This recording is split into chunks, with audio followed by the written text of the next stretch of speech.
नमस्कार, आप देख रहे हैं द हिंद 24 न्यूज और मैं हूं आपके साथ साक्षी निर्माण। आइए नजर डालते हैं आज की कुछ बड़ी खबरों की ओर। पाटन तालुका के सामी में गौशाला चलाने वाले लाभुदादा नेचुरल खेती और गाय सेवा के क्षेत्र में प्रेरणा देने वाला काम कर रहे हैं। गर्ल्स स्कूल में प्रिंसिपल के तौर पर काम करने के बाद 2009 में रिटायर हुए लाभुदादा 1995 से नेचुरल फार्मिंग को अपना मूल मंत्र मानकर काम कर रहे हैं।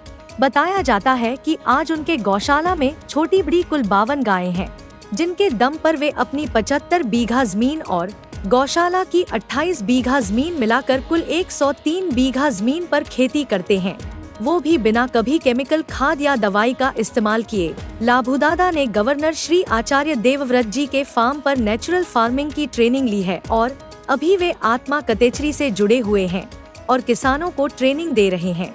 आत्मा डिपार्टमेंट के सहयोग से उनके गौ सेवा मंडल ने उसी गौशाला में BRCS सेंटर बनाया है, जहां 3000 लीटर कैपेसिटी का जीवामृत प्लांट काम कर रहा है। यहां से किसानों को जीवामृत, घन जीवामृत और बीजामृत सिर्फ 10 रुपए प्रति लीटर की दर से दिया जाता है। राज्य सरकार की पंजरपोल सहाय और गौ माता पोषण योजना के तहत लाभुदादा को 52 जानवरों के लिए 30 रुपए प्रति जानवर प्रतिदिन की दर से मदद मिलने से सालाना 5.5 लाख रुपए से ज्यादा की इनकम होती है। इसके अलावा वे गाय से बनी धूप, अगरबत्ती, साबुन, शैम्पू, गोनिल, टूथपेस्ट, बॉडी स्प्रे और नस्य जैसे प्रोडक्ट्स में वैल्यू एडिशन करके उन्हें पाटन के साथ साथ मेहसाणा और अहमदाबाद में भी बेचते हैं। गौवंश, पंचगव्य और आत्मनिर्भरता आधारित प्राकृतिक खेती को जिंदा रखने के संकल्प के साथ काम करते हुए लाभुदादा आज कई किसानों के लिए प्रेरणा का केंद्र बन गए हैं। मारू नाम लाभशंकर गिरजाशंकर राजगौर। अमे प्राकृतिक खेती आजीवनથી કરીએ છીએ। ક્યારે અમે યુરિયા DAP જંતુનાશક વાપર્યું નથી અને પ્રાકૃતિક ગાય આધારિત ખેતી કરતા અમારા હજારો ખેડૂતો છે।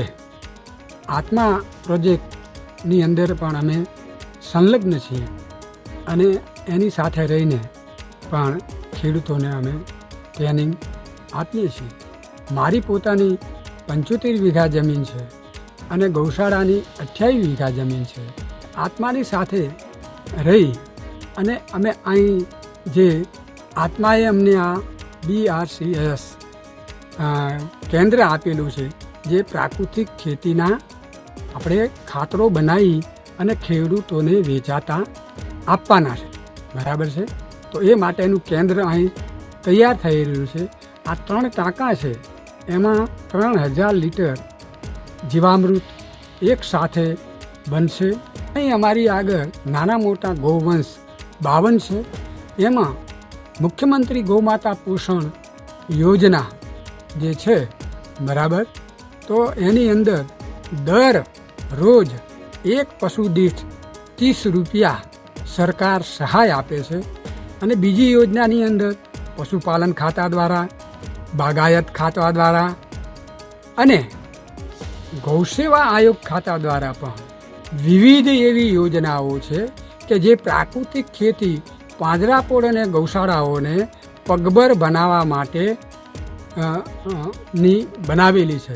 સરકારની આ યોજનાથી અમને જે લાભ મળ્યો છે એટલે બહોળા પ્રમાણમાં આ બનશે અને એનાથી આ આખા વિસ્તારની અંદર ઝેર મુક્ત ખેતીનું અનાજ લોકોને મળશે, ફળ એવા સારા મળશે, શાક અમૃત જેવા મળશે। તો આ રીતે સરકારની યોજના સાથે પણ અમે જોડાયેલા છીએ। देखते रहिए द हिंद 24 न्यूज।